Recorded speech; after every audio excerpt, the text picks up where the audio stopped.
Welcome to The Longest Turn. This is episode 86. Best new to us games of 2025. My name is Tyler. Hello, this is Kevin. In this episode, we're going to talk about some of the games we've been playing lately, and then we're going to talk about our favorite new to us games in 2025. Yeah, there were, I think it was a good year.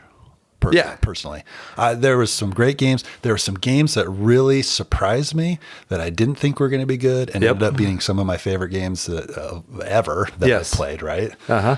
Yeah. So I thought it was a great year. I felt like from a publishing perspective, like those were new to me games and some of them were new. Yeah. But from a publishing perspective, I kind of feel like this past year was kind of weak. Little down, maybe? Yeah. I don't know. I could see that. I felt like it was heavily impacted by the tariffs and yeah, there were a lot of tariff talk. Yeah. I don't know. It just felt like a weaker year. Yeah. How was it for just playing games for you in 2025? So I had some rough patches, but I finished strong with Cabin Con in November, which... That was an awesome month of gaming. Still haven't released that episode. We'll get to it at some point. Yeah, it's going to be a good one. You want to listen to that one. Yeah. And then December, playing games with family and had some good game nights throughout the month. It was, so I finished strong. Yeah. I finished strong, but there were some months that were like my lowest gameplays ever in years.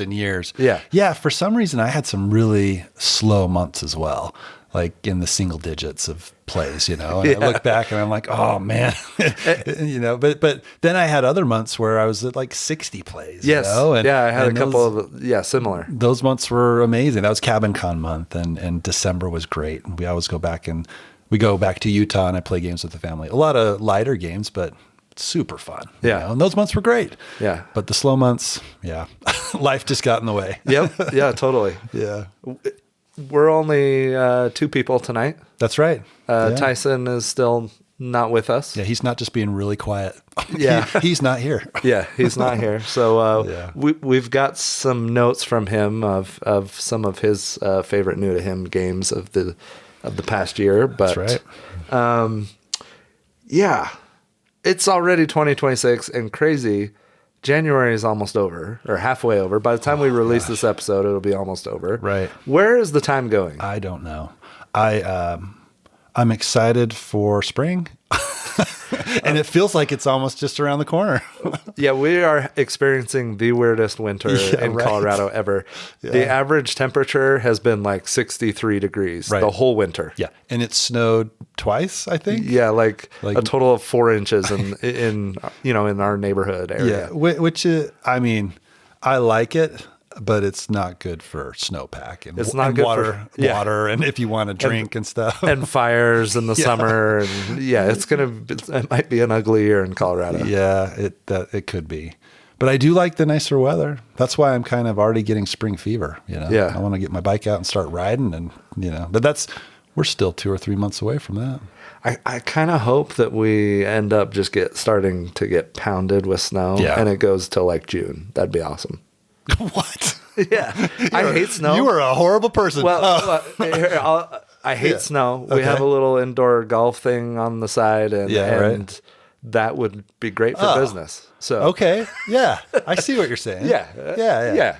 I mean, I hate snow. I hate shoveling. I hate when it's -8 here. Right. But once people start golfing outside, it's going to, they're not going to maybe want to come to golf inside. People haven't really stopped playing. I mean, there's been a couple of maybe a week and a half where people haven't been playing this winter. So, it's just a crazy time with the weather. Crazy. It is crazy. It's I can't remember a winter like this. No. Yeah. But regardless of the weather, you can always play games. Yeah, that's right. Which let's talk about some games we've been playing. Yeah. I was hesitant so I'm a big fan of Orleans by Rainer Stockhausen, right? You are. I love that game. It is the epitome of a beige Euro. Probably the best bag builder out there, right? I agree. That I've played. Mm-hmm. Best bag builder out there. I was hesitant to get this expansion, the Plague expansion. Yeah. Because one of the things that's great about Orleans is no matter what you draw out of your bag, there's nothing super negative, right? You might not draw the optimal followers out of your bag that can go in different places and do different things. But you're not drawing anything negative. It's not like Wonderland's War, for example, where I don't even remember what they're called, but those black chips that are terrible. That just can ruin the experience. Yeah, sure. Yeah. And, there's other bag builders that we've talked about at length that have negative things in them too. Quacks, right? Yep. So anyway, Orleans, I hadn't bought this. I was hesitant to buy it. I have the upgraded chips. I joined a like Secret Santa thing with rolling dice taking names, and I put this on my list with the upgraded chips, and somebody got them for me. Oh, nice. And so I started playing Orleans again with Mark and Eric, and then we've been playing on BGA, and finally I got the expansion played with Ben and Greg, and then played it with Logan, and it is awesome. Okay. Nice. So it does feel like it is not, it feels like it takes it up to expert level Orleans. Okay, so it's not for newbies. It is not for newbies. I would never put this in front of a new player. Okay. And I don't even know that I would play it every time I played it with, experienced players. And that's not a dig at all. It just is a kind of a different experience. Okay. And it's interesting because you have those, the timer tokens in Orleans where the game's 18 rounds and every round you draw a tile and you see what the effect is. Right. And then at the end of the round, whatever. Yeah. So in this one, there's always some effect, and usually you're also adding these corpse tokens. Corpse tokens? Yeah, like to your bodies? Market. Yeah, so instead of followers, instead of the workers, you draw out of and you can draw these out of your bag too over the course of the game, but these corpse tokens that get added to your market, and you can't put them anywhere. You can't use them at all. Bodies you have dead bodies laying around in your market. Well, that's awesome. I mean, it's the plague. It's thematic, right? It's awesome. Cool. It sounds terrible, but it's really not that bad because there are a few ways that you can get rid of them, and you're always constantly getting new ones each round, but you can permanently get rid of them, or you can just put them back in your bag. There's a couple opportunities during your turn to put them back in your bag, which you could then draw. But then you might draw some out, right? Right. But it doesn't feel that bad to put them in your bag. And if you draw them out, every once in a while, I've had a couple turns where I drew out like 2 or 3 in one turn, right? Okay. Which kind of hurts. It kind of hurts, but you expect it a little bit. But it does add a couple of things that are really cool. So one of the ways that you can permanently get rid of the ones that are on your board in your market is you fulfill an indulgence card. So you start out with a couple of indulgence cards. They're things like deliver wheat to this location on the board, or put out 2 technology tokens, or build 3 trading stations or trading posts in non-river cities, or stuff like that, right? Okay. And so they're kind of time-based. If you like retroactively, you can't, oh, hey, I've already got 3 in that area. I got this indulgence card. You can't retroactively fulfill it, but there's this market of cards that you can draw from. And then as you fulfill these, you're not only getting victory points for the end of the game, but you're wiping out any corpses in your market. So it's really fun trying to time those where you kind of let your corpse total build up a little bit, and then you wipe them, you like clean house and get rid of them, right? Oh, nice. And that feels really satisfying. Another thing that's really cool, there's a witch doctor, and he's basically a wild. And after the first round of the game, you can use him in every round. Oh, wow. Okay. That's powerful. Yeah. That is a nice little bonus and counter to the corpses, right? The 18 event tiles, there's like 24 or 26 or something total. New and ones, so you're playing with different ones each time, and they come out in order. They're in 4 groupings, so they kind of come out in order. You don't get the super terrible ones early on in the game, which is kind of nice. And then there's variety each time you play. But I had a blast playing this both times that I've played. I love it. It does feel like it takes Orleans to the next level as far as difficulty, but it's still super rewarding. Yeah. And I don't know. I have just thoroughly enjoyed my plays of it. Yeah, so hearing you describe it, I can see why it may not be for new people, right? Because if you're trying to time getting rid of all the corpses, plus doing everything else you normally do in I think this would be a brutal experience for a newbie. But for people who have played, just the variety alone sounds cool. Having the new tiles for each round. And the indulgence cards, like there's an infirmary action that you do to get new indulgence cards. There's a few new place tiles. One of them is just a spot to put a corpse token. Yeah. So it's basically an extra to keep dead spot. Yeah. Yeah. And then, it's, I don't know. It's the indulgence cards are really fun because you're getting these victory points at the end of the game.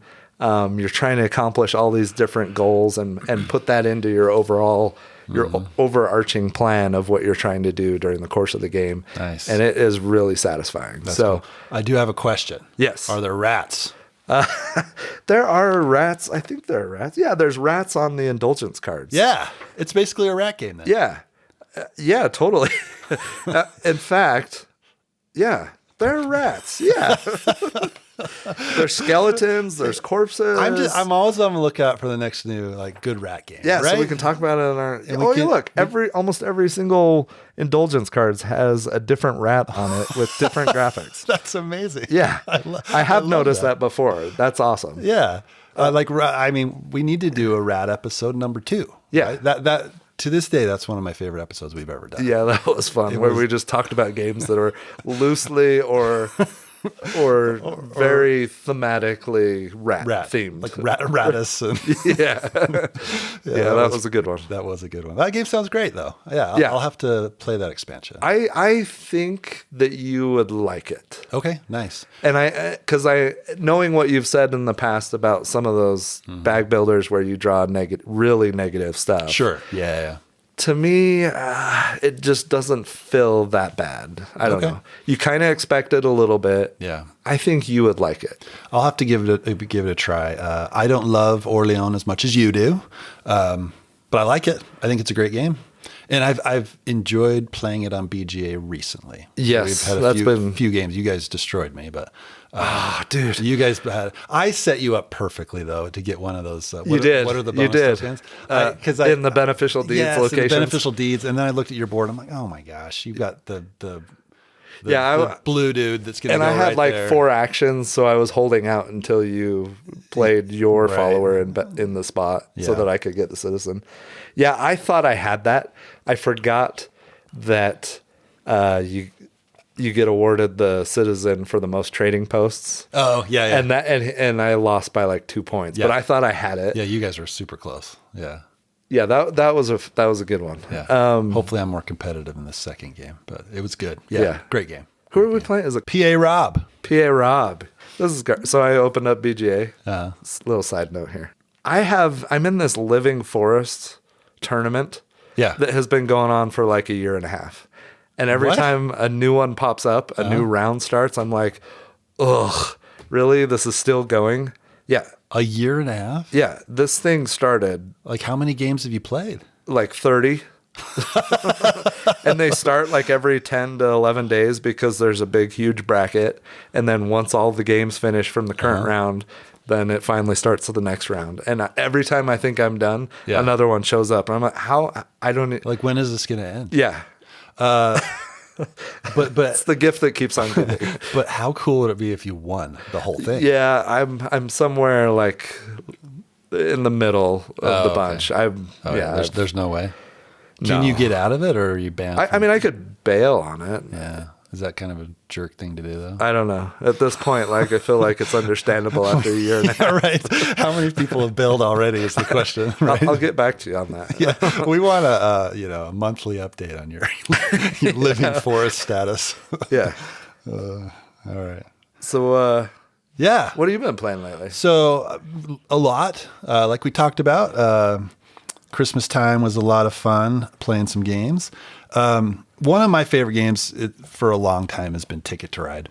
We recently relatively recently finished Ticket to Ride Legacy, the Legacy version. That was fun. I've talked about that a little bit, I think. I have some opinions about that one, both good and bad. But the newest one that I played is Ticket to Ride Northern Lights. And when I saw that this was a version that was coming out, I was instantly intrigued. As we've talked about on the podcast before, I spent some time in Sweden. So anything Swedish, I'm probably going to get the game, whether it's good or not. This one has Sweden in it. It's, the Sweden, Finland, Denmark, that whole area. Okay, so not Canada. No, not Canada. Okay. Oh, yeah, that could be Northern Lights as well. Or okay. Russia. Yeah, absolutely. There's a lot of places you can see the Northern Lights. Yeah. Alaska, whatever. It's none of those. Denver a couple months ago. That is true. It could have been based in Denver. Okay, it wasn't, though. Okay, so this is just basically Ticket to Ride. If you play Ticket to Ride, you know how to play this game. Every new version of Ticket to Ride will introduce something slightly different to tweak the rules. That's kind of the formula of Ticket to Ride, right? This one does the same thing. The one thing that I think it does the best, and I think every version of Ticket to Ride should do, is it has these goal cards that you can work towards. Okay, and they're random, and there's a bunch of different ones that you can play in the game, but there are different goal cards that kind of guide your game or could guide your game in a different direction. Okay. I am blanking on what any of the goal cards are, but maybe they're called indulgence cards, like in Orleans Plague. Yeah, and they have rats on them. Yeah, too. No, they don't. But these were really fun, right? Because it forces you to play the game. If you want to get these, it forces you to play the game in a little bit of a different way and explore different things that maybe you haven't explored in a Ticket to Ride game. I thought that was really cool. A ton of fun. Another cool thing was. Along the left side of the board, there are these longer routes. I think they were ferry routes. And if you play Ticket to Ride, to do the ferry routes, you have to play a locomotive card. There are double routes, or they're double routes, and that's not uncommon in Ticket to Ride. But the cool thing about these routes was when you complete them, you get a certain number of cards immediately from the locomotive stack, right? So you get to take some train cards, which was awesome because normally you take an entire turn in order to draw cards, but you could take these routes, and as long as they were part of your tickets, you're basically saving turns by going on these routes, which I thought was really cool. So I did that a ton on that left side of the board, got a bunch of extra cards, and I think one time during the game, somebody said, "How do you have so many cards?" I'm like, "Well, I went on these routes, So that was kind of fun, and it was just a different little twist to the game. Nice. It was cool. Yeah. So that's the main differences. Like I said, if you play Ticket to Ride, you'll pick up on this one super easy. But I thought it was fun. It's good times. So it sounds like they added some new things that you really enjoyed, right? Correct. Yes. Is this not a glorified reprint of Ticket to Ride Nordic countries? No. Because the map looks, it's the same countries. It is the same. So no, I think I own both, and they are completely different. Okay. That's funny you say that, though, because it's like, because I was sitting, when you started talking, I was like, I swear there's already a Nordic country one.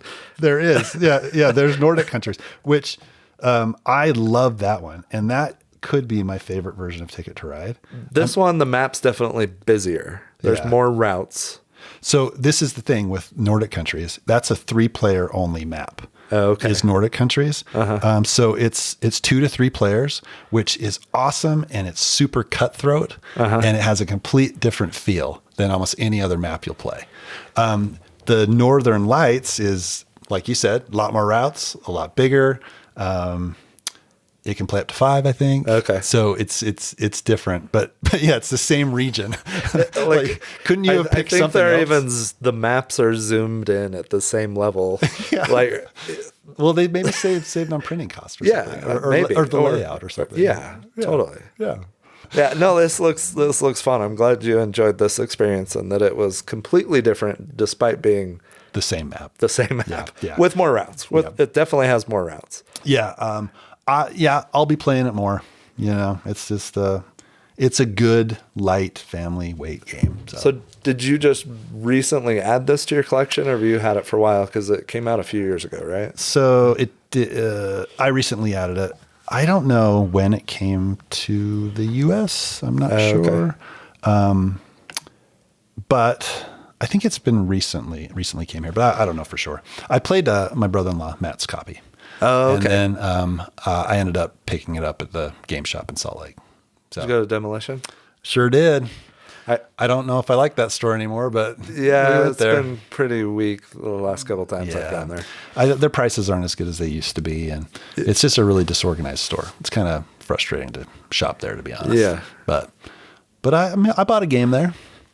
Yeah, I almost bought Lord of the Rings, Duel for Middle Earth. Ooh, we should play that tonight after we're done recording. We should absolutely play that tonight. Okay, well, let's wrap this thing up. All right. This concludes our broadcast day. But yeah, Ticket to Ride, Northern Lights. Yeah.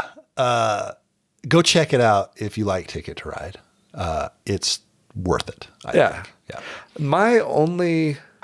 The Ticket to Rides that I haven't liked are the little mini ones that take like 15 minutes to play. I mean, it's an okay experience, and I get what they're trying to do with it, but I like the big map, and I like more competitive play, and and a longer than 15-minute experience. It's nice to be able to have a Ticket Ride experience in 15 minutes. I love the Amsterdam one. Yeah, it's fun. But the bigger map ones and the bigger game ones are better. You don't get the tension, and that's what I love about Ticket to Ride is when it gets towards the end of the game, that stress and tension of if you're going to be able to complete your routes, or you draw routes and you're like, okay, I'm going to risk it and see if I can do it and hope somebody doesn't block me and hopefully somebody doesn't end the game. You know, I love that about Ticket to Ride. I would complain about the randomization at the end of Ticket to Ride. Oh, that's not, because you're sitting there like, you get to the point where it's like, okay, I don't want to build up more cards I could really only build like one or two more routes. So I'm just going to sit here. I've got a huge branching network. I'm just going to pull routes turn after turn after turn until somebody ends this game. And sometimes you get burned. Oh, sometimes you do. And sometimes things work out, and sometimes it just kind of negates itself. Yep. That to me, it's just it's like rolling dice. I mean, it gets really random there at the end. Whether they could. But I do enjoy Ticket to Ride. Yeah, it's a good one. What else you been playing? So we played this game Alibis at Eric's house, and we had I think 6 people playing. It's a small game. It's like Codenames, but instead of being on teams, it's cooperative. Oh, yeah. Okay. And so you put out, let's say there's 6 people playing, you put out 2 potential, it's like a lineup, right? With these like cartoon characters, maybe they're superheroes, I can't remember. But it's like they're in a police lineup. And so you put out 2 for each player and then 1 extra one. So in a 6-player game, there's going to be 13 people in this lineup. Okay. And each one has a word. They have a word assigned to it, like you would in Codenames, where there's words out in the middle of the table, right? Right. Now they have pictures by them in a police lineup. Oh, okay. And secretly, 2 cards representing 2 characters get passed to every player in the game. Okay. Yeah. So 12 cards are passed out. So there's a 13th one that is the villain or the culprit or whatever, and you're trying to figure out collectively who that is. Okay. And so you get, let's say I get number 1 and number 7, and it's the dinosaur and the guy with the eye patch, right? Okay. So whatever those 2 words are on their cards, I have to write 1 word down that links those 2 words together, and that will get other people... The 2 cards together, right? Yeah. Yeah. Okay. That will get other people to guess, hey, Tyler's characters or words are number 1 and number 7, right? Oh, okay. Yeah. And so it sounds really difficult, and it is. Like, there were a couple times I had, like, one of them was bar and was like bar and bus or something. Okay. And so I wrote down turnstile because turnstile has a bar. Yeah. And a bus sometimes has a turnstile on it. Okay. And so, but there are other words out there that it totally seems like a stretch, but yeah. Yeah, no, I didn't, you know. But that's the best you can do. Oh, my other one was like chair and karate. Okay. And I don't remember what I put, but a bunch of people got both of my words, and it was awesome because when you start seeing everybody's words, you can kind of like, okay, this one is clearly obvious, and it's Greg's, right? And you start narrowing it down. You start narrowing it down, and then you see some of the other like synergy, like you could see that, well, maybe that could work or whatever. Right? Or you find, and there's a couple of times where I felt like I got on a really obscure wavelength with what somebody else was thinking, and I got them right. And it just feels really good. So you're interesting. The more you get right as a collective group, the more of the tokens that you are getting rid of. And if you get rid of enough after 2 or 3 rounds, I think, then you win the game, right? But cool. I really enjoyed it. I really liked it. And we've only played a couple rounds of it, but it was a lot of fun. It's like Just One meets Codenames. Right. With some a little more deduction in it. I don't know. It was a lot of fun. Was this Eric's copy or? I think Greg brought it. Greg brought it? Yeah. Cool. So it came out in 2025. It's published by All Play. Whoa. How did I miss this? Okay. And the designer is looks Yusuke Sato. I don't know. I'm gonna add this to my collection. I'm not buying games right now. Maybe talk about that during our Shelf of Shame episode if we do one. Except for this one? No. Well, you said you're gonna add it to your collection. I am eventually. Are you gonna steal it? That would be thematic. No, I might just add it to a wish list. So. Oh, wish list. Yeah. I'm trying to stop treating myself so much. Yeah. We can talk about that because I'm feeling the same. Yeah. There's a lot of great games on the shelf that I need to play. Yes. So, yeah.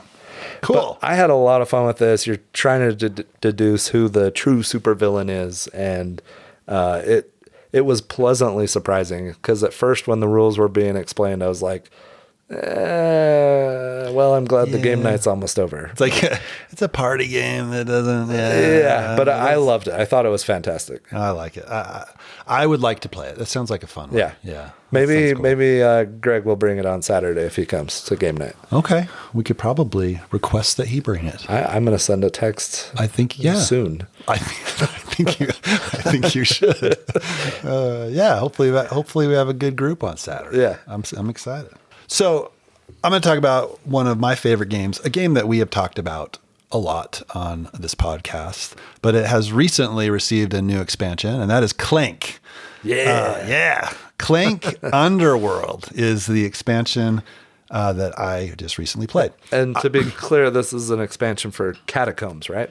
Oh, yes. Clank Catacombs. The best version of Clank. So when I say Clank, it's just, in my mind, it's just Clank Catacombs. Because it's the best. Because that's all I really play. Oh, okay. And it is the best. It is the best by far.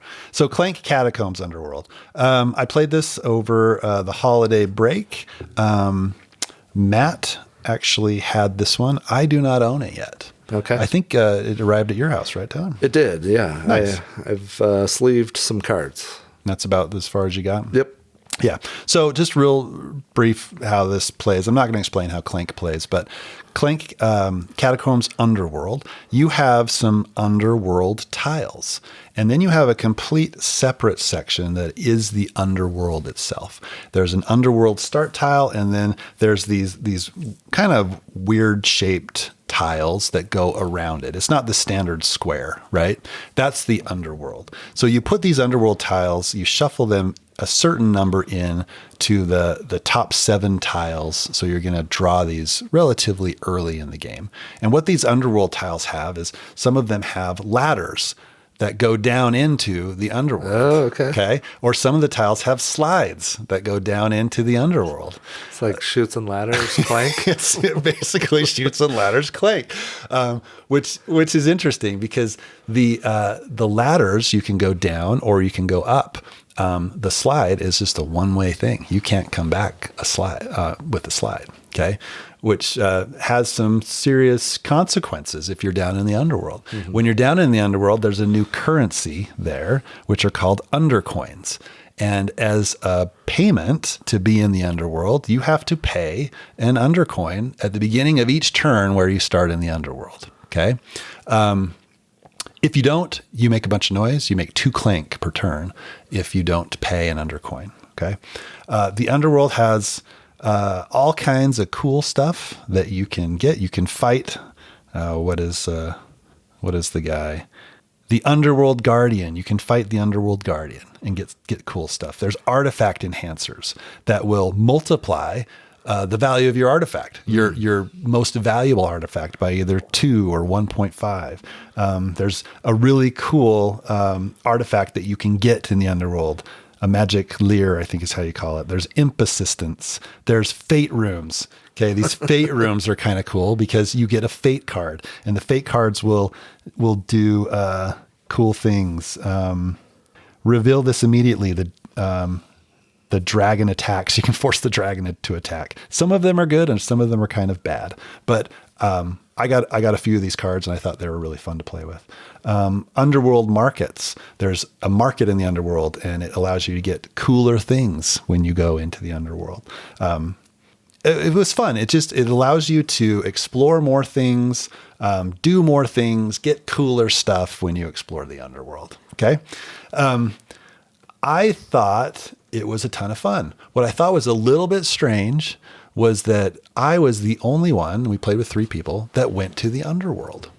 The other 2 players didn't even go there, didn't explore it at all. I ended up not winning, which was fine. I had a blast playing, but the 2 people that I played with didn't even explore any of the expansion content, which it was just weird that it was so easy to avoid it, right? And not do it. There's other content that you just mix in, right? So there was stuff that they experienced that was part of the expansion, but the main part of the expansion was the underworld and going and exploring the underworld. And I'm the only one that went to the underworld because it felt a lot riskier to do that. And if you're kind of risk adverse, right? If that's how you play Clank Catacombs, then maybe it's just easy to not do it, which I thought was a little bit strange. I mean, they're missing out on the experience, right? That's what I thought, right? I thought it's like, hey, if I'm playing this expansion, I'm going to play this expansion and do the cool stuff that the expansion has. So that's the only thing I thought was a little bit strange about it, but I think it's great. More Clank, Catacombs, the better, in my opinion. What is the Fate deck cards? So the Fate deck is when you go to a room that has the this Fate symbol, you take a Fate card. And I think the rules said you can only have 1 Fate card per game, and they're pretty powerful cards. Yeah, it looks like it. I had one that, one of my cards was, it said when you reveal any number of tokens or your cubes from the bag, you can ignore it. Oh, nice. And I got towards the end of the game, and I was about dead, and Matt or somebody was drawn from the bag, and he's like, ha, you're dead. And I'm like, boom, not dead. Should have explored the underworld, Matt. Yeah, exactly. Fate card, boom. Nice. So it was kind of fun. You just hold on to them. Some of them you hold on to, some of them you reveal immediately. And some are end game scoring, it looks like. Something like that. Yeah, we didn't explore all of those or see all of those cards, but I thought those were fun. That was really cool. I'm excited to play this. I think I'll probably try this in the next couple weeks at some point because I've got it, and I don't know. I'm just trying to get through a bunch of new games, and this one is definitely near the top of my list of things to play. So I think you're gonna love it. I think it's gonna. It just makes a good game even better, in my opinion. Awesome. So I thought it was great, and I'm sure I'm forgetting stuff. It's been 3 or 4 weeks since I played it, but it's been long enough since we struggled through Clank Legacy Season 1. So I'm ready for some more Clank in my life. The first half of Legacy Season 1, I don't even know if I've talked about this on the podcast. I think you talked about it a little bit. Okay. Yeah, the first half was great. The second half of getting through that game was it was like doing homework. It was a chore. You don't want that in a game. There's too much narrative, too much stickers. I don't know. It just gets to the point where it's like, See, it's funny though. You're in the minority here. I mean, everybody says it's the best Legacy experience. I don't get that. Like the first 3 or 4 games, yes. And then it just all starts to feel tedious. Yeah. Well, hopefully that didn't sour you on Clank in general. No. Yeah. I did need a little bit of break, but I think that's what I'm saying is I'm ready for a Catacombs experience because that's the best one. All right. Well, if you need another player, I would gladly play. Awesome. It's Clank Catacombs. I'll talk about one more real quick. Okay. All right. Thunder Road Vendetta. Yeah. I was excited to get this game. I got the game, and we ended up enjoying it enough that we bought a couple expansions. Okay. We've only played, I think it's like the Big Rig expansion. Mm-hmm. Thunder Road Vendetta was a 80s game that was remade by Restoration Games, and I was expecting a little bit more out of it. Like you're going down these road tiles, there's hazards, there's mud, there's oil spills, there's, you can call in a airstrike and shoot at other people's cars. Sounds like all amazing things. Yeah. And I enjoy the experience. I do like it. Yeah. And I obviously liked it enough that we bought a couple expansions. One of the expansions, instead of having a large, medium, and small vehicle, which is the base, like everybody has 3 vehicles. One of the expansions lets somebody play with 5 motorcycles. Awesome. Which is super cool. Yeah. And then another one, and in that same expansion, somebody can play as the Big Rig, I think it's called. And it's basically, it's a vehicle that has 3 parts to it and takes up 3 tile spaces. It's huge. It's huge, and it can and each segment of it has special abilities. When you place your die, you can activate some type of action with that die or some type of ability. Nice. Like you can plow through things that other cars can't, and it's really cool. Those experiences were a lot of fun. I've enjoyed every play of it. Mm-hmm. I don't love it. Okay. I have the Carnival expansion. I think that's number 5. We haven't played that one. That one, you like, instead of a race to the end, it's sometime a experience where you're just like, it's like an arena. In an arena. I remember that Kickstarter. I was so close to backing it. Yeah, and I've almost bought this for years. Yeah. You're not going to get the maximum Chrome edition, right? No. You said maybe the box? I might buy the box if I end up with all the expansions, but I was going to get that, and then it was sold out when I was finally ready to buy it. Okay. And I like the game, but I guess the missing part for me is like, I haven't been blown away by a big thematic experience, right? Yeah. Like no photo finish at the end where somebody's blowing up across the line. Or no, I mean like I don't know. And then it's funny, like when you reveal a hazard and it's a mine, and then suddenly you reveal the damage token and what its effect is, and you roll dice and you blow up and go fly airborne 4 spaces in a specific direction, and like it is. Don't get me wrong. I think it's fun. I think it's a good experience. I can't say that I've had like those just mind-blowing experiences with it that I thought I might have with it. Yeah. It's really good. I'll probably still end up with all the expansions at some point. Okay. All right. Cade loves it. Well, there's that. That's perfect. And he's 5, so he needs some assistance a little bit, but he's every time we play it now, he learns a little bit more. And, right. And I don't know, it's fun. He beat me the other night and it was awesome. Oh, that's great. Yeah. So yeah, it's a good experience. I like it. I brought it to game night one night, and it was Mark and another guy. I don't remember his name. He was a friend of one of our regulars. And It was a long play. Yeah. It was a little bit painful. Overstayed its welcome a little bit. Yes, but it's good. I like it. Thunder Road Vendetta. Okay. I would like to play. Maybe I'll bust it out on Saturday.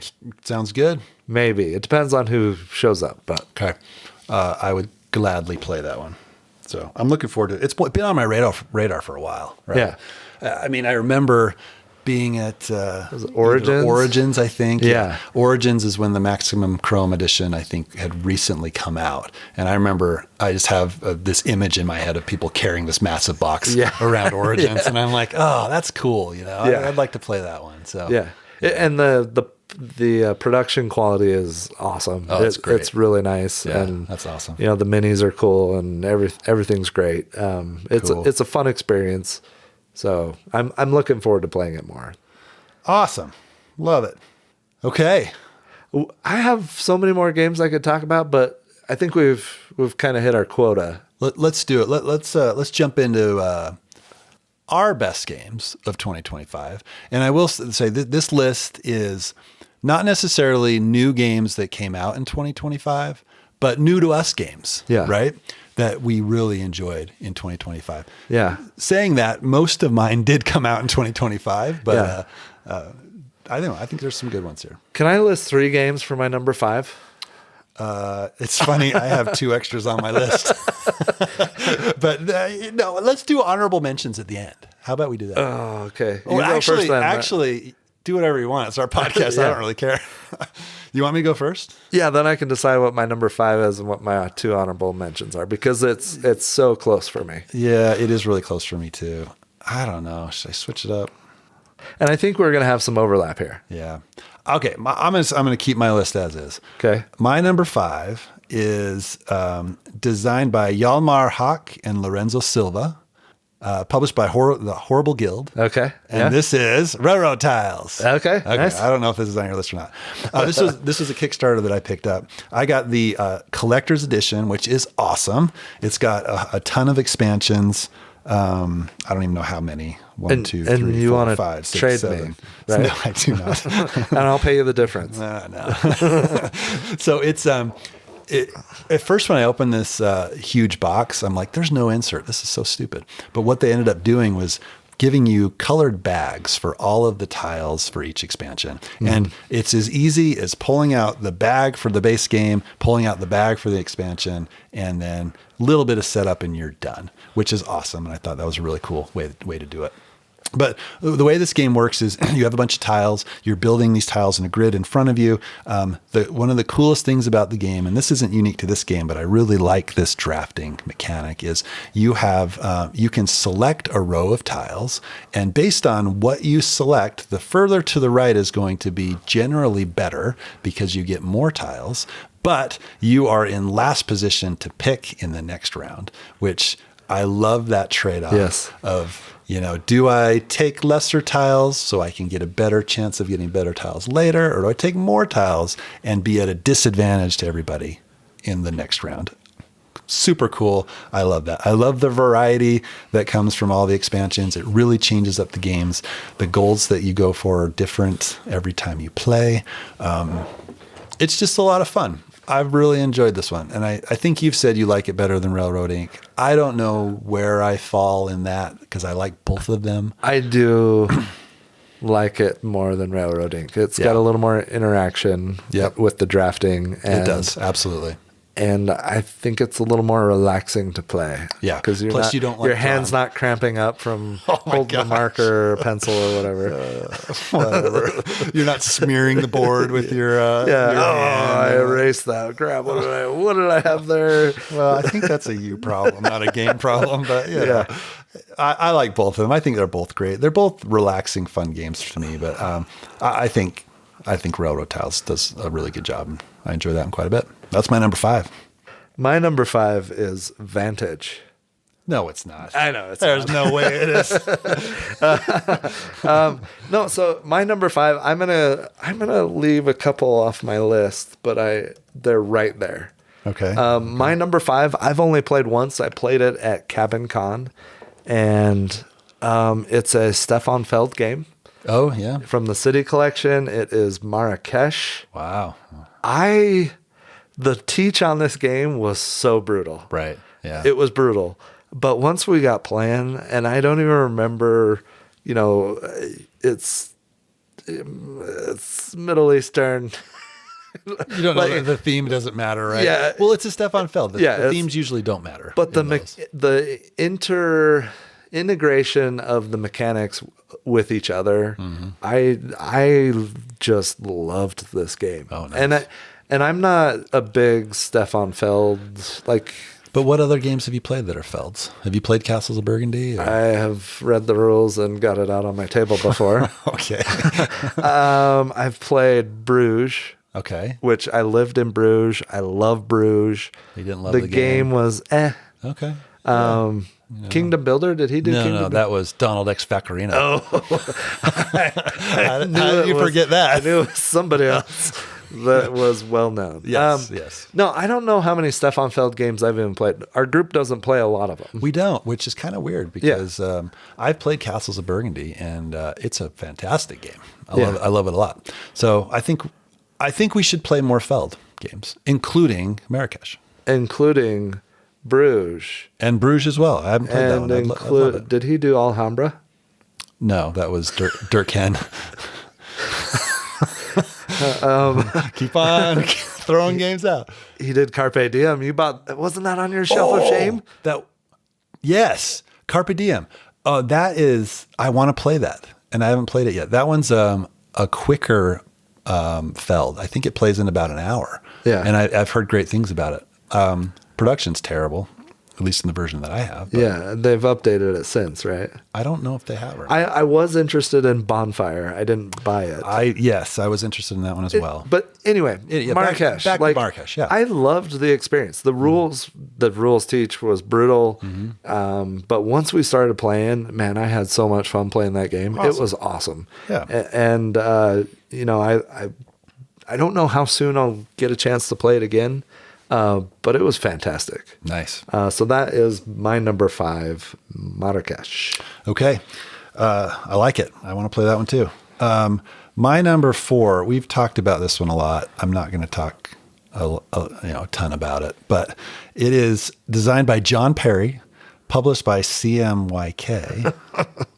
And this one is Hot Streak. Yeah, I knew this was going to be on your list. This game is fantastic. I just love it. Every time we play, we have a blast. I'm going to look it up here and just see how many times that I have played it. Hot Streak. I've played it 16 times. Okay. That's a good amount. If I'm going to play a game 16 times in 1 year, that's a pretty good game.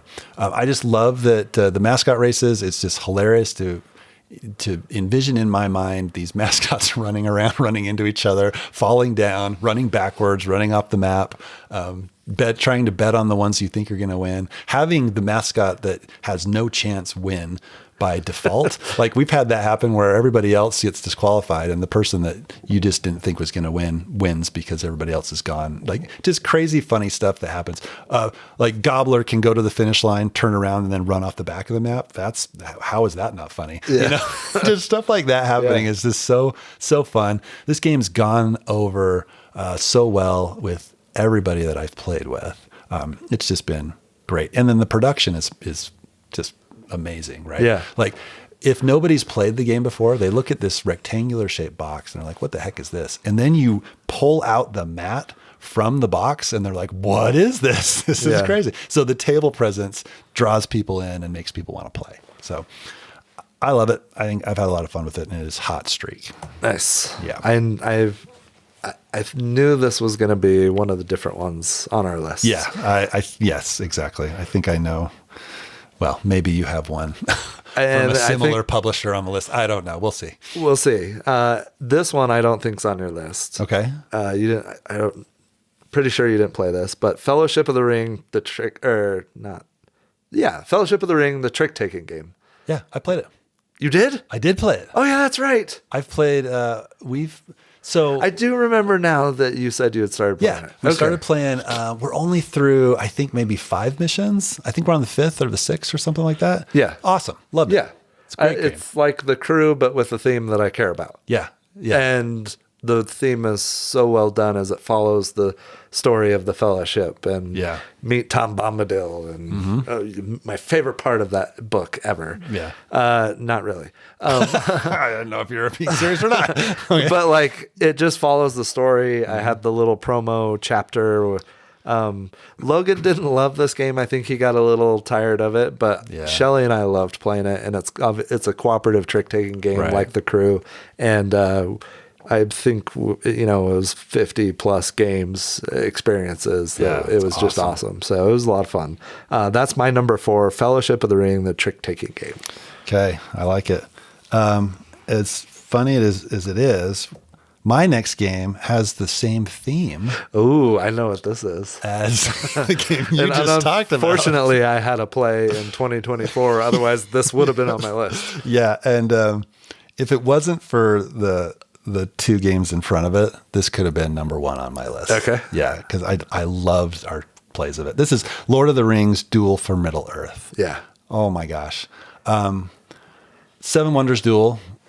That's one of my favorite games. I just think that what was done to trick taking in a 2-player game in that game was, drafting, not trick taking. Drafting in that game just blew my mind. And this one does it even better, I think. Yeah. You're drafting cards. There's a board where you're trying to get, I think, the majority of the areas in Middle Earth, right? Yep. So you're fighting for that. You're trying to control each one, or have a presence in each land. Yes, have presence in each land. That's one of the win conditions. What are the other win Establish basically the science victory, where you have a token from each different race or group that's represented. That's right. So it adds a few different win conditions, a few different things to think about with the same drafting mechanic in Seven Wonders. Plus you got the freaking Nazgul chasing Frodo, and Frodo, if he gets to Mount Doom, wins. Yes. It's awesome. And the track that you have, you can see through it, and you get certain things as you get further along the track, both as Nazgul and as that came into Frodo play in both of our games. Yes, it did. And at the end, when it was just like edge of the seat. Well, it was super tense in both the games that we played, which was awesome. And it comes down to like a card flip, like the cards that you can't see. Yeah. You're like, oh my gosh, if this ends up being this card, I lose. If it's not, then I'm still in it, and both players know that, right? And you're like, like the tension was awesome. Yeah. I absolutely loved it. I played last night with Logan, and I did not play optimally, and he beat me with like a third of the way through the third the third chapter or whatever. Okay. And that was the first time that game did not come down to the very end for me. Yeah, that's pretty good though. Every once in a while you're gonna have a stinker, but if the majority of the games are like that, that's a well-designed game. Yeah. I thought I was going to have this on my list, but I realized that I had a 2024 play. It ruined it. Yeah, it did ruin it. That's an awesome pick. I love it. Yeah, so that's Lord of the Rings, Duel for Middle-earth. So that was your number 3, right? That was my number 3, yep. So my number 3 has already been mentioned. Ooh. And I have, 21 plays of this. Railroad Tiles. Nice. I love this game, and my 5-year-old loves this game, and we play this all the time. I love the solo version of it. That's fun for me. But I love that I can sit down and play this with my little guy in 25, 30 minutes, and he's not fully understanding all the strategy, right? But he loves placing tiles and building out his city, and he loves the drafting aspect. He's always like, Dad, don't take the 4-1. And you're the spot that gives you 4 tiles instead of 2 or 3, right? Right. Yeah.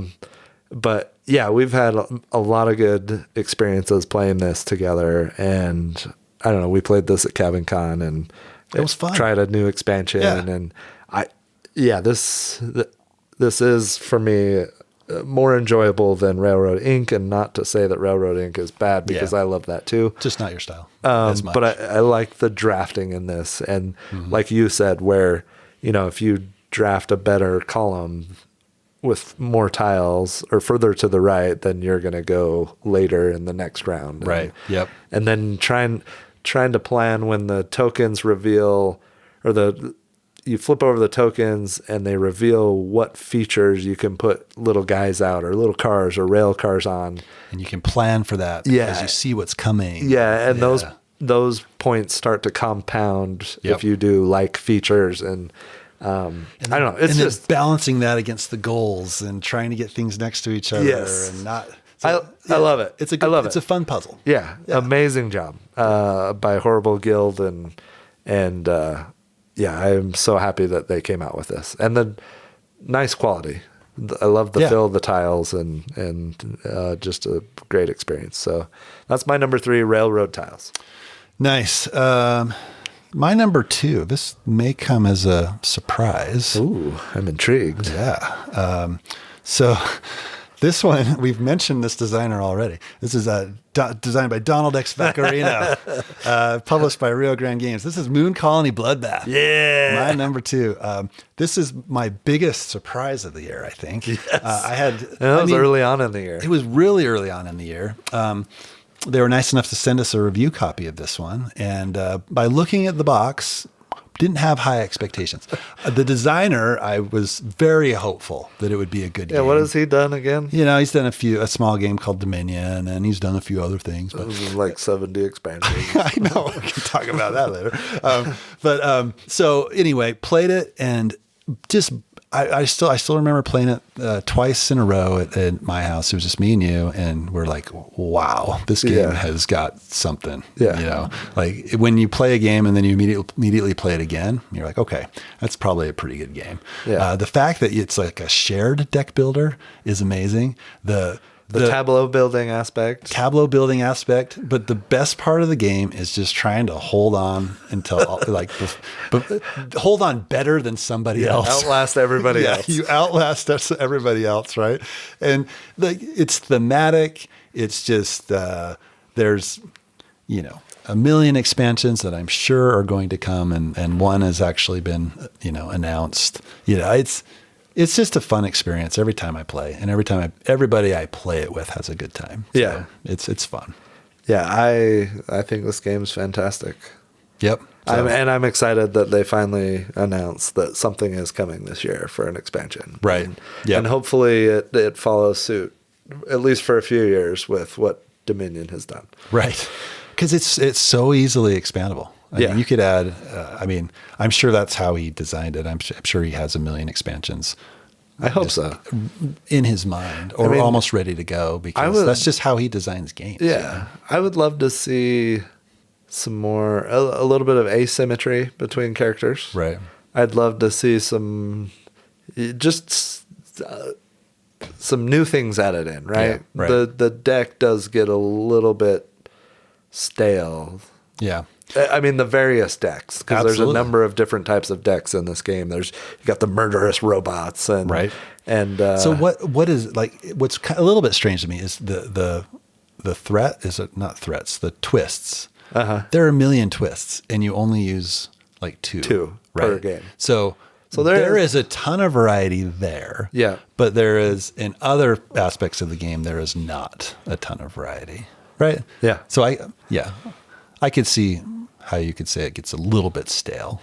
Yeah. But I mean, I have 10 plays of it. Yep. And I would happily play it right now. Yeah, exactly. So I have 9 plays of it, and I feel the same way. I got my money's worth out of the copy that I got. So I like it a lot. Yep. It is a great Donald X. Vaccarino design. You got to say the X. That's right. So that's my number 2. In fact, it's my number 2 as well. Oh, okay. Not number 1. No, I was tempted to have it as my number 1. I was as well. Yeah. But there's one game that I think has longer staying power for me. I'm interested because I have no idea what you're going to put for your number 1. Yeah. And I don't know about yours either. All right. Is it back to me? It is. On my number 1? I don't think I need to add anything else to murderous robots. No. All right. Let me, it came back to me really quick. So, okay. All right. So my number 1, this is designed by Nigel Buckle and David Turtsey, published by WizKids. This is Star Trek Captain's Chair.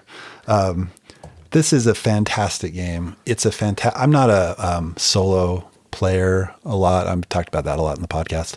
This is a great solo experience. I played this a few times with Eric. It's a great multiplayer experience. It's only a solo or a 2-player game. You're playing as one of the captains in Star Trek. So, Picard, Cisco. It covers the whole range of Star Trek.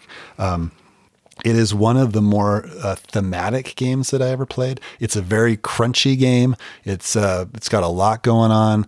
It's quite a bit to figure out.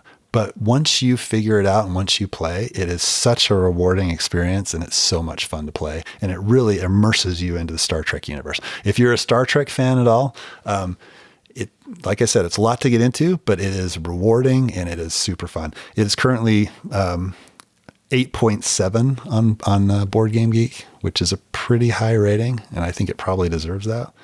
Ton of fun. You haven't played this one yet. I haven't. I've played the spiritual, the one that sister/mother/father Legends. Yep.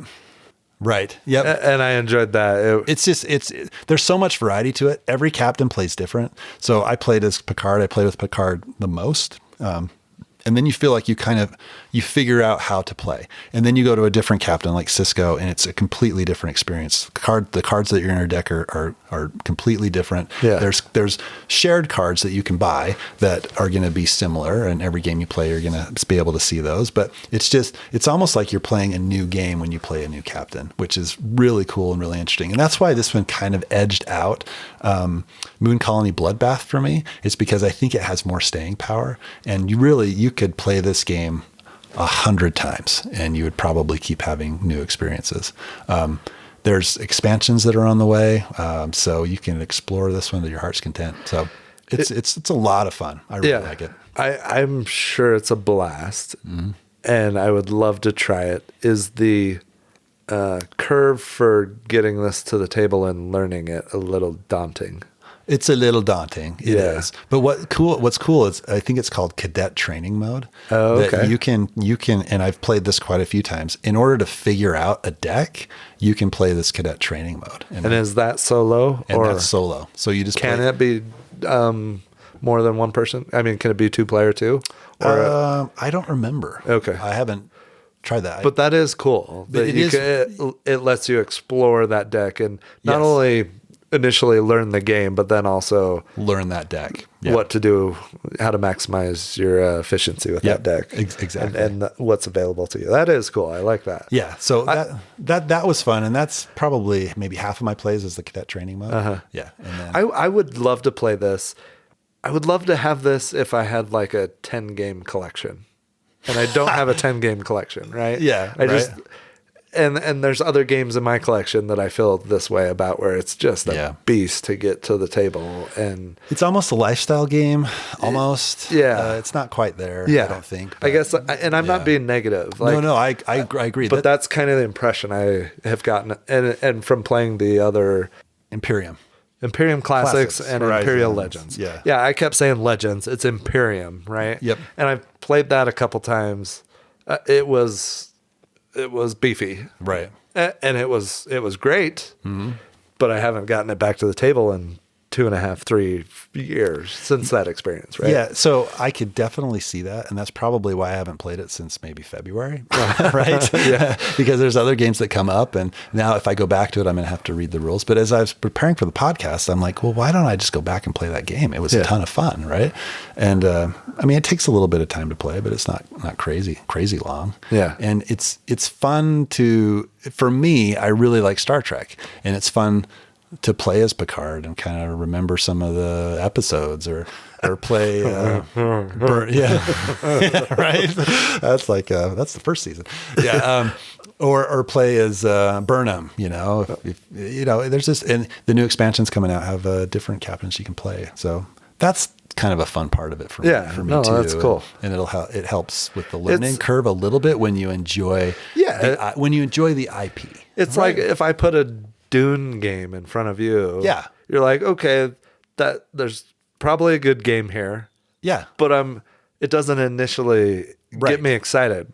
And I think I feel the same. Like if you put Dune in front of me, heck yeah, I want to learn that, and it's going to be awesome. And I love the thematic experience. And so if like Captain's Chair was a Dune game, yeah, right, you may give it more of a chance, or invest the time a little bit. Quicker and than I'm not saying I don't want to play, because I do still want to try this. Sure, but I get what you're saying. Like if it's a theme that you're a total buy-in on, especially if it's an IP theme game, then it makes it so easy to put in the effort to learn the game and to give it its due diligence, right? Yeah, because you have Imperium Classics, Imperium Legends. Yeah, we have that one in the podcast. I haven't spent the time to learn that one, right? So I have 2 of them, and you've got Legends. Legends, right? Yep. I think you Legends and Classics, and then there's a third one that you. But I guess the point is, I haven't played those, but I have played Captain's Chair because of the theme, right? And I'm sure those other ones are just as good, but at this point, I'd rather just play Captain's Chair. I wasn't sure what you had as your number one, right? But as soon as you said the designers, Terzi and Buckle, Nigel Buckle, I was like, oh, it's Captain's Chair. Yeah. And I had kind of forgotten about that. Yeah. It's awesome. Nice. I like it. Yep. So my number one, I didn't have as much time to play games this year. Yeah. I got this one to the table 29 times. Flip 7? Nope. Nope. I burned out on that game a long time ago. I probably have that many plays of that too, but no, it's Magical Athlete. Oh, okay. Yep. And awesome game. My kid plays this 3 or 4 times a day by himself and narrates the whole game. Like, oh, nice. Oh, Scooter moves with this guy. And then, he activates, and then this happens, and he just narrates the whole thing. And so then when I get home from work, we play on a lot of nights. Well, we usually play something, and Magical Athlete is constantly in the rotation, right? Right. I love this game. It's so simple. It's easy to get to the table. Everybody that I've ever played it with loves it. It creates these hilarious experiences. There's the Scoocher moves anytime anybody else creates anytime their powers. So each racer has their own powers, right? Right. Yeah. Anytime another racer activates its power, Scoocher moves forward 1 space. Mm-hmm. Well, if you get Suckerfish on the same space as Scoocher, and you're on the side of the board that there are no blocking stops, they'll just go all the way to the end of the race. Because Magical Athlete will move forward, Scoocher will move forward 1, Suckerfish moves with him, and that activates Scoocher's ability, and then they move again and again and again. So they'll finish the race. And there's another one that Scoocher combines with that does a similar thing. Yeah. We've played this so many times. We've seen so many different combinations you're probably still coming up with new combinations. Yes. Right? And it's just fun to see. Like the mouth can actually eat the giant baby. And we didn't realize that until a few games ago. Oh, because he can't share the same spot. He can't share the same spot, and he comes to a stop on a different spot. And I think we've played that wrong a couple times early on. Okay. But I don't know, just figuring out all these different synergies of and infinite loops are hilarious. Yes. Right? Yep. Yeah. Where it's like it stops after the first one, but you're like, oh, I'm in an infinite loop again. Yeah. I love that. When you play 2 or 3 player, you can play with 2 characters each per race. Oh yeah. Okay. And so you can kind of strategize. Ooh, what 2 racers you want to use together, and that is also fun. Interesting. It's really there's some cool things that you can do when you're picking 2 racers per race. So you want to get Scoocher and Suckerfish, yes, or some other broken combination. Yeah. Right? Yes. It's really fun. And I love you draft this simple game, you're rolling dice, easy to get to the table. It's a roll and move. That's all it is. It is. And basically you watch the game play out in front of you. Yeah. And it's fantastic. It's awesome. I'm actually 3D printing a insert for it right now to hold all the guys. So that's awesome. We played a game where one person could not win. They got to the end, and the way that all the powers worked, they couldn't get to the finish line. Yes. It was impossible. I was in that game, or I've been in a game like it. Right. And it's like, oh, that's just not going to work for you. Sorry. It's when the coach is one space away and he gets +1 to his roll. So he can never just move one space. And if the stickler is playing where you have to get the exact roll. Yep. And there's a few other characters that it can happen to too, I think.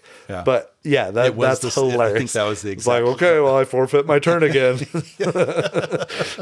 And everybody else is laughing. Yeah. This one, for some reason, it didn't go over well with my family. Oh, okay. Which is weird. Right? Because that surprises me. It surprised me too. They're definitely Hot Streak fans more than Magical Athlete fans. Mm-hmm. But everybody else that I played with outside of my family, it's been the same experience, right? Yeah. We've had a blast playing. When we played in Eric's basement that one time, it was just hilarious. Yeah. Super fun. Yeah. And I think that was the first time a lot of people had played. So yeah, love it. It's a good choice. Yeah. I was looking at my listing. I was like, I love Moon Colony Bloodbath. I love what it does. But as far as like experiences, Magical Athlete's it's been so abundantly played. Yeah, right. That it deserved to be my number one. As simple of a game as it is. Yep. I knew we were going to do this episode for a while. We usually do it, right? Yeah. And I was convinced for most of the year that Moon Colony Bloodbath I felt the same way. Was going to be number one, right? No way it's not going to be number one. I felt the same way. But it's funny that it ended up being 2 for both of us, which is still fantastic. Yeah. Right. Still one of the best games of the year. But yeah. So what were some of your honorable mentions? So it's kind of interesting. There's 3 new Suki games that I played last year. Ooh. That did not quite make the list. My favorite of the 3, and I was thinking about this, it was Recifa.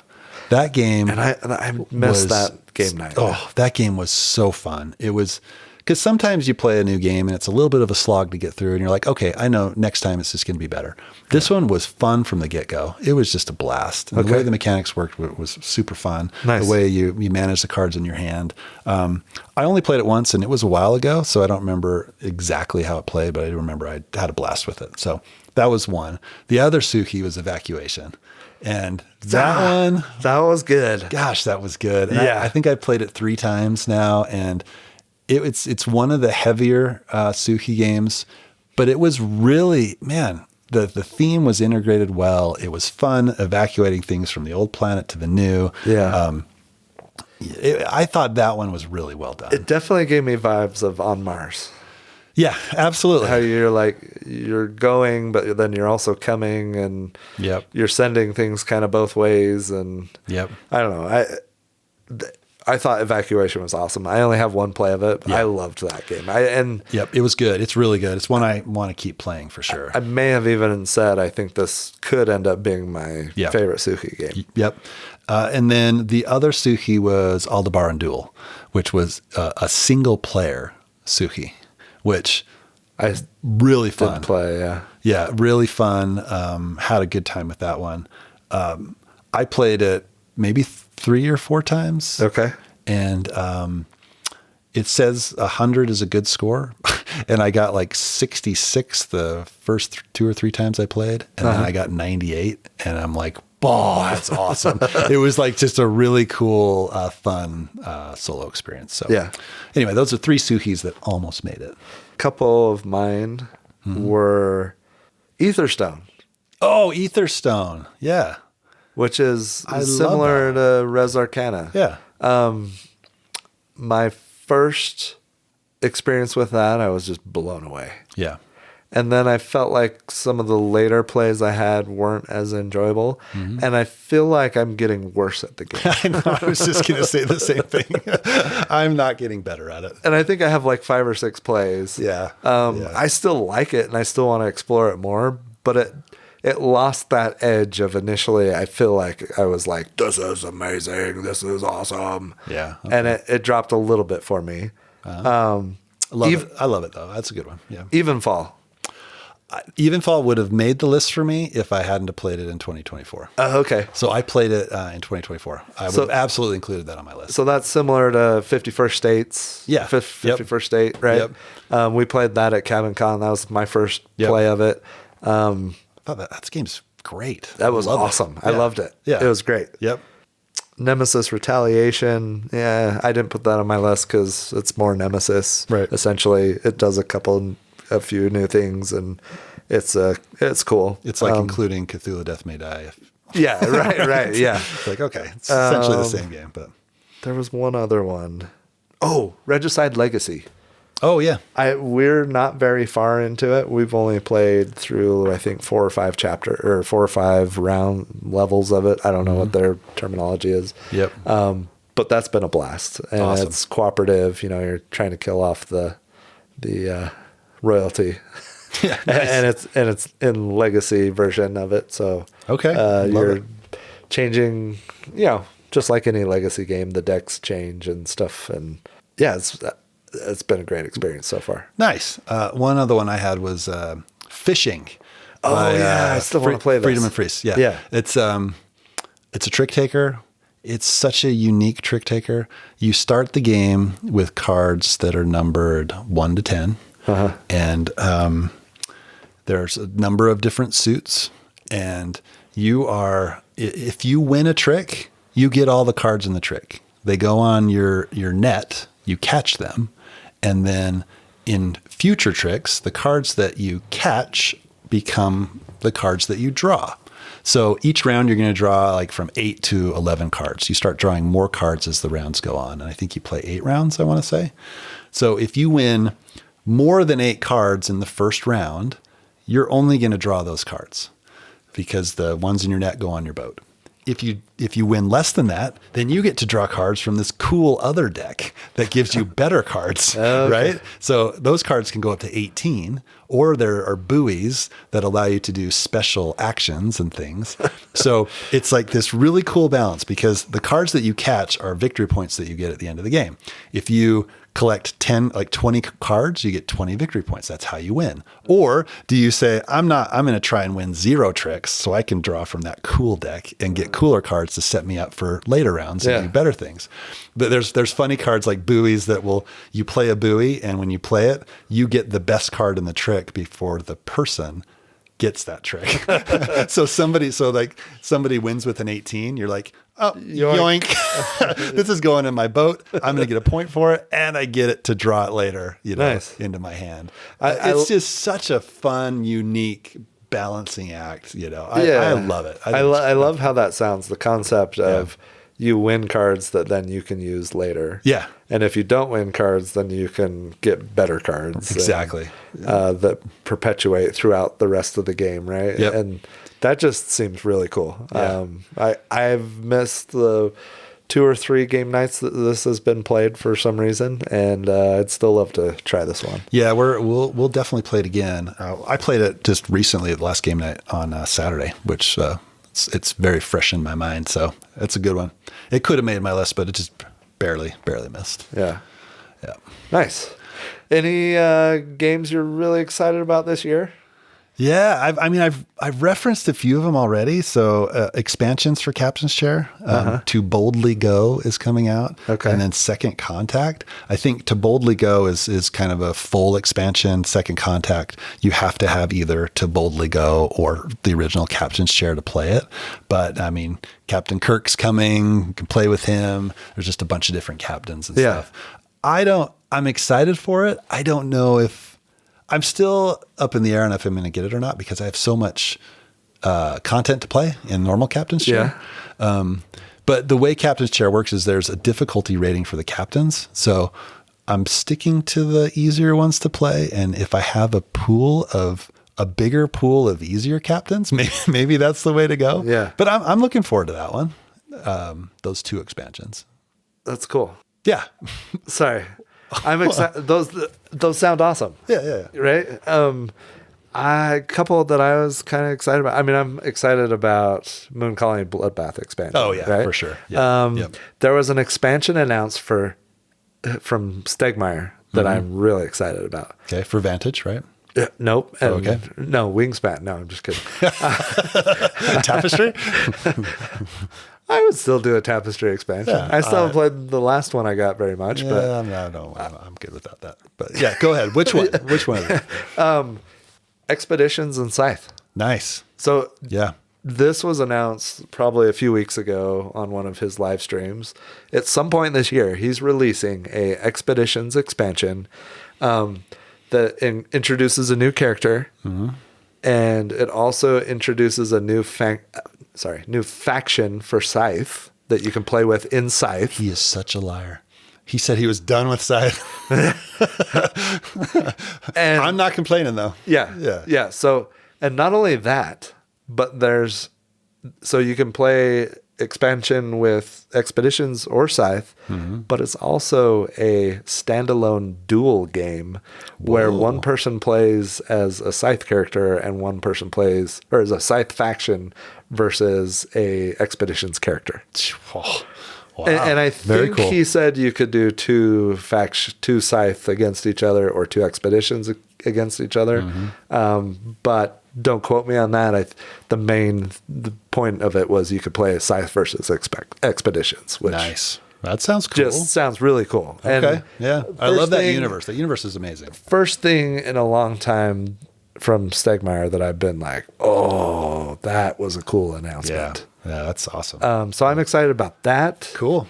I think I'm maybe Q3. Again, it was a few weeks ago. Don't quote me on that, but it's later in the year. I think that's coming out. Well, that's kind of strange because usually he announces something and then releases it immediately. Yes. Right. Yeah. So maybe he's just building up excitement for it. Yeah. He announced other stuff, more Wingspan, more worm. I don't know. Fin span. Yeah. I mean, dragon dog span. I don't know what that one's called. Sea span. Yeah. Right. Yeah. So there were other announcements too. Nice. Brass Pittsburgh. Okay. I have both newer brasses. And you have Nucleum. And I have Nucleum. Which is basically the brass killer, right? Yeah, for me, I mean, I would still play any of them. Sure. It's been a while since I've played brass, but I look at Brass Pittsburgh, I don't even care what new or different things are in that game. Yeah. The art on that box, just boom. That belongs in a museum. I'm not going to lie. That's why I think I bought Evenfall. Was it? Yeah, because I'm like, that box looks amazing. Yeah. So yeah, it's a seller for sure. And anything that, who's the publisher on Brass? Roxley. Anything that Roxley puts out is just amazing quality. Oh, it's really good. And you can use your iron clays. Yeah, I can use my iron clays. It's awesome. I love Pittsburgh. It's a great city to visit. We used to go there all the time for hockey games when we lived back east. And dude, I don't know. I'm back in this one. Yeah. I'm in on that one. You're in. Even though I've got Nucleum, and some people might not think Nucleum's really that similar to Brass. It is. And I've got the other brasses. I need this one. Okay. And I'm not a big. It bugs me that we do these variations of games. Like what's the cattle one? Cowboy. Yeah. Why am I drawing a blank on that? I don't like the game. Yeah. I know what you're talking about. This is great content. Yeah, Kansas City. You're going to with the cattle drive. Yep. Yep. We're great podcasters. We are so good. We really know our stuff. Dang it! What is that? Great Western Trail. Great Western Trail. Rolls right off your tongue. Yes. But they have like all the different versions of that. Yeah, I don't like that. I don't like that. I still don't like that Doom and Imperium did the second version instead of. It feels like a cash grab. That's what it feels like for me. It's like you're putting minimal effort into a brand new game. The variations of Seven Wonders, the newer one that came out, Architects, and like, guys, or Terra Mystica, like. But really, it's basically like an expansion almost, right? And you get these games that have millions of expansions, and I guess we never really complain about that. But I guess it's branded as a brand new game, which it is a brand new game and not compatible with the other ones. So maybe that's where the problem is. But I agree with you. It's kind of bugs me a little bit.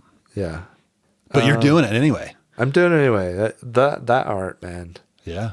Oof. Okay. I want to hang that on my wall. Maybe you should. I might somehow do a print of that because it is awesome. I've never heard you gush so much about art in a game. This is great. I know that the game could be terrible, but it's brass. It's not going to be terrible. But at least it'll look good on your shelf. So, yeah. Yeah, it will. Yeah. This game I'm excited about. It's an oldie, but a goodie. Okay. I love card games. I just, I've played Dominion hundreds of times. This one is similar to that, Ascension. So Ascension Legends is going to fulfill. This was a Kickstarter. I don't have any Ascension at all. So I'm like, okay, I'm just going to jump in, get this new expansion, buy the base game, buy a few other expansions that were available. And what I did was I went and I bought all of the digital versions and I played through everything. Yeah. And then I figured out the ones that I liked the best and I got those expansions. And that's going to fulfill sometime this year. I'm just excited to play the physical version. I just think Ascension is a great deck builder. Nice. Some people may say, it's old. There's so many new. Like, this is the argument, right? Somebody says, I love Dominion or I love Ascension. And then somebody will say, oh, but have you played this one? This one's so much better. Or have you played Dune Imperium? This one's so much better. It's like, I don't care. Yeah. Right. That's a different game. It's a different style game. This is like more of a lighter weight, pure deck builder that I enjoy. So anyway, I'm excited for Ascension Legends. I kind of am interested in the Old King's Crown. Oh, okay. I know what game I'm really interested in. I just remembered. Okay. Horloge. Which one? Horloge. It's like ORLOJ. Oh. And it's just looks beautiful. The art is amazing. It's really, I don't know, but it looks ORLOJ. I think I've talked about this one on the podcast before. Okay. I think this might have been. Did we do a? Oh, it is very Spiel preview? Or I don't know. The years are running together for me. I feel like I've talked about this before. It just looks. It does look very nice. Is it a stained glass type thing or no? I don't know. I don't care. It grabs me. I like Europe horloge, the Prague astronomical clock. Oh, it sounds intriguing. Yeah. I don't even know anything looks about weighty. this game. Man vs. Meeple did a video on it recently, I think. 3.5. That's pretty beefy. Yeah, I need this. This and Brass Pittsburgh. Those are my whoa. The covers on those just do something for me. So I did not know we were basing our games we're excited for on the covers. Well, speaking of good covers, this one's actually pretty good too. It is Horror on the Orient Express. Okay. This is probably not going to fulfill until 2026. Yeah. Probably not. It was supposed to. I was looking at the Kickstarter. It was supposed to fulfill in like August of last year. I don't even know where they're at in production, but I thought it was getting closer. It's got a pretty box, and I've completely forgotten about this game really and how it plays. I read up about it. I don't have high hopes for it for whatever reason, but I hope it's awesome. And the box is really cool. Right? High hopes. Yeah. Yeah. Okay. It's getting later. It is getting later. But don't you think, do you like that box art? It's got the train with the eyeball on it. Oh, you don't like it. We talked about this, right? I didn't like it. You didn't like this. Okay. Yeah. And this is one of the games that by the time I actually get this game, you may just sell it immediately. I might just get rid of it. Yeah. I kind of maybe feel the same way. But it could be awesome. Awesome. And I do like Cthulhu, the Cthulhu mythos. Are you getting burned out about that at all? Is it too much Death May Die? No. Too much? No, I'm still enjoying the content there. Yeah, I haven't played Dark Providence yet. Oh, I haven't played that one either. I haven't played the new cheese game that I got, the follow up to Fromage. Fromaggio or whatever. Yeah, I haven't played that yet, but that looks great. I had a bunch of stuff to fulfill at the end of the year. So if somebody listens to our podcast that's not a gamer, they're like, I haven't played the new cheese game that I got. They're like, these guys are weirdos. Dude, Revenant should fulfill this year. Oh, see, I didn't back that one. I'm excited for that one. Are you? I backed Andromeda's Edge. You ended up doing that? Do you have bases that make noise? Was that part of the Kickstarter? I don't know. I don't care. Isn't that the same as, what's the other one? Dwellings of Eldervale. But it's like similar. An updated version of Dwellings of Eldervale, right? Yeah. Yeah. And hopefully you guys will play this one with me. I played Dwellings. I played it. I think I have 3 plays. Ooh, really putting yourself out there. Well, I think I'm undefeated, so I'm just going to retire. I don't know. I would play it again. It doesn't like putting hats on meeples, right? Andromeda's Edge Genesis. Okay. It did have some unique stuff to it. Yeah. It was one I was like, am I going to back this? And I waited right up until there was like 30 seconds left, and I backed it. And then you ended up doing it? Yeah. And I was like, okay, that's my last purchase for the year. Okay, I've got a question for you. I just got a message. I'm trying to cull some games. Somebody's interested in Yamate. Okay. Because I really don't like that game. You played it with me at Ben's, right? You remember? Yes, I was in that game, and you're like building across the islands or something. Right. Yeah. He's offering a trade for Caesar's Empire. Have you ever heard of that game? No. Have you? No, I'm going to say no. I was just curious to see if you've heard of that game. It's in the picture of it. I do recognize the game. Did you just look up Caesar's Empire? Yeah, this is one that did not get me for the art on the box cover. And it looks like it's an Asterix and Obelix. Yeah, no, that's a pass for me. Okay. All right. Well, I'm not going to do it then. No, I mean, do whatever you want. No, I'm not. I totally am not going to. Caesar's Empire is a little bit lighter weight. Came out in 2022, and nobody has ever said anything about it since. To me, it just sounds like he's trying to get rid of a crappy game. You just randomly, like, that's not on your trade list that you want that? No. I would never propose a trade like that to anybody. Like, if it was on somebody's trade list, then I would propose that trade. Otherwise, I'm not just going to randomly pick a game in my collection and be like, hey, do you want to trade this with me? Yeah, because I'm trying to get rid of games that I don't want to play, right? Why would I take a risk on another game? Yeah, why do you hate Yamatai? Well, it's just not a game that I see. See, what I'm trying to do, I'm trying to cull my collection. Yep. Like games that I know that I'm really never going to play again. Why is it taking up space on my shelf? I have a space problem. Currently. I mean, look at our recording table. I know. There's literally 20 games, like maybe more on this table. Yeah. I bet there's 40 games right there on this table. Yeah, it's probably that need a home. Yeah, and you go into my game room, I have stacks, and one of the stacks is all the games that I've listed for sale. Right? I put those are in our weight room. Yeah, I put in the biggest box that I could get. I just stacked a bunch of games in there. Okay, that a lot of them are podcast review stuff that I can't trip over them anymore, right? Yeah. And my wife's like, can you do something with these? I'm like, well, yeah, I will. So games that I am not going to play, and I know I'm not going to play, I'm just going to get rid of them. Right? Yeah. I just sold Puerto Rico for $20, and the old the old version. Ooh.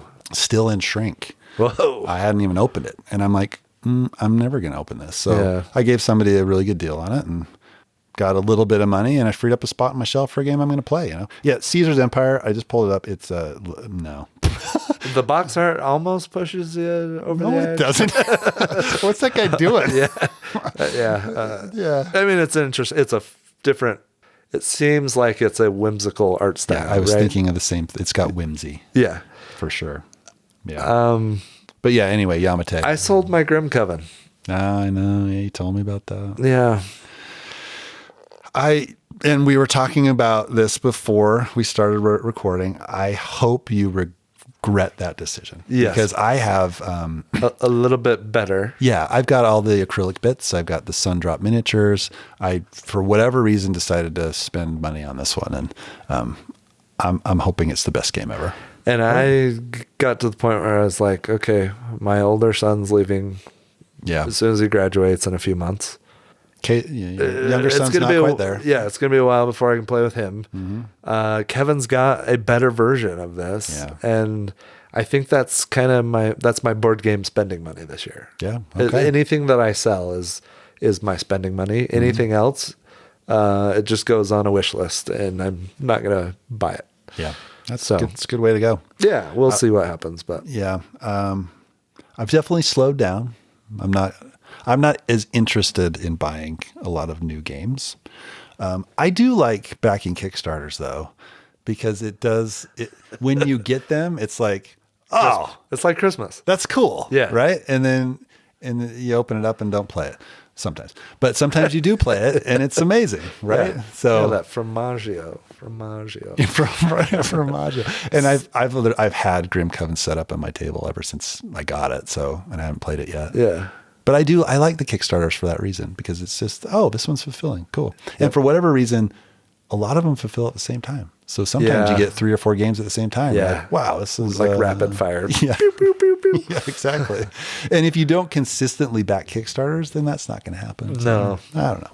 Yeah, I'm definitely winding down. I mean, I still have a decent amount of outstanding crowdfunded projects, but I'm not as many as I would normally have at this time of year. Yeah, I'm really pretty low. I maybe have 3 or 4, and that's it. So, yeah, that's it. That's all I'm excited about. Yeah, I'm sure there'll be some new announcements in the coming weeks and months. Well, when it starts to get closer to convention season, yes, things will pick up a lot. Yeah. And in the meantime, we're just going to admire the art of Horloge and Brass Pittsburgh. I didn't even look up Brass Pittsburgh. I don't know what it is. It's the color scheme, and man. Brass Pittsburgh. Wow. I look at that art and I'm like, yes. You want to be on that boat going under that bridge? I mean, it looks dreary, but beautiful. Yeah. Okay. I could see this. I don't know. Yeah. Okay. I'm excited to play your copy. Like the picture of it sitting on the desk. Look at that one. Doesn't that make you want to go back to like the 1800s? Wow. Makes me want to smoke a pipe. Drink some whiskey? Drink some whiskey or whatever that is. Scotch? Brandy? I don't know. I don't know. I'm excited for a U.S.-based brass. Yeah. Okay. It's always a little more fun when you know the cities that you're building routes to and doing things with. Yeah. Who knows? Maybe you've been on that boat. Maybe you've been to Pittsburgh. Are you in any boats? Do you know what bridge that is? I assume it's one of the. Actually, I don't know, because I don't know the history of the bridges in Pittsburgh. But you got 3 rivers right there, right? So anyway, I feel like we're rambling. We are, and it's fun. But we haven't recorded for. I mean, we've slowed down a little bit. Yeah, life's been exhausting. Life's been busy, but man, this is fun. Yeah, it's good to get back, and it's a little bit different without Tyson here, obviously. But we're looking forward to him coming back. But it's still fun whenever that happens. I really don't know. I think he'll be back eventually. Yeah, hopefully he's having a good time. Hopefully before some of these games come out. Not crossing my finger. Yeah. No, it's been good to talk, and it's been good to. We're not going to release episodes as close together as we have in the past or in the first couple of years. That's just the nature of the beasts. Life gets busy sometimes. It does. I mean, hopefully one a month. We'll see how it pans out. But I think we were optimistic like 3 months ago when we last released an episode, and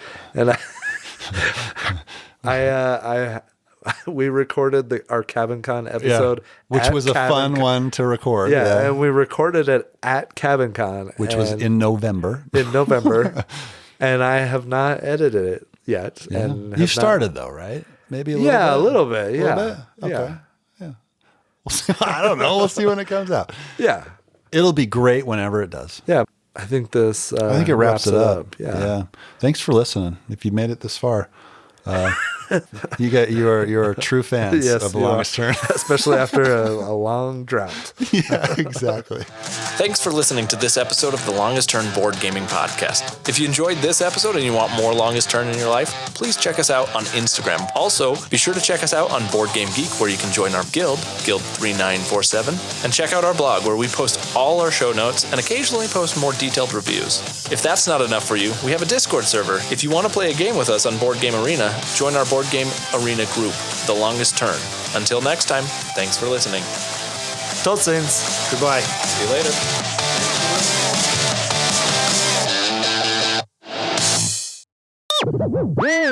Welcome to The Longest Turn. This is episode... Do I do episode and then my name is... I don't know. Doesn't matter. It doesn't matter. It doesn't matter. You can switch it up. Yeah. You know what? That was good enough. I'm Tyler. Hello, this is Kevin. We're off to a great start. Greenland. That's in the news too much. It's in the news too much. Okay, they chose right.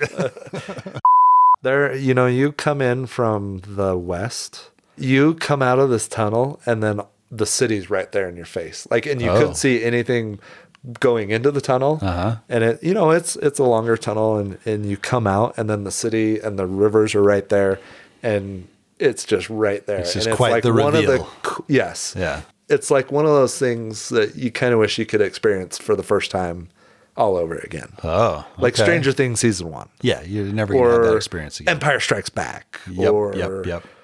No. Or playing Monster Crunch for the first time. Something. Vantage. The game where you wander around trying to do nothing. Yeah, something like that. Yeah. Well, that's cool. Maybe we'll make a trip to Pittsburgh. Probably not though, right? Yeah, I'm thinking I saw on the list of places we want to visit. Yeah, it's probably lower on the list. We had a really fun. So we used to go up there all the time, and one of the times we went up there on a Saturday. No, it was Friday night. We went to a Penguins game, hockey game. Awesome. Saturday morning, we went to the Utes. Were playing Pitt at Heinz Field. Oh, that's it's called something else now. But yeah, that's a big game. In the Steelers stadium. Mm-hmm.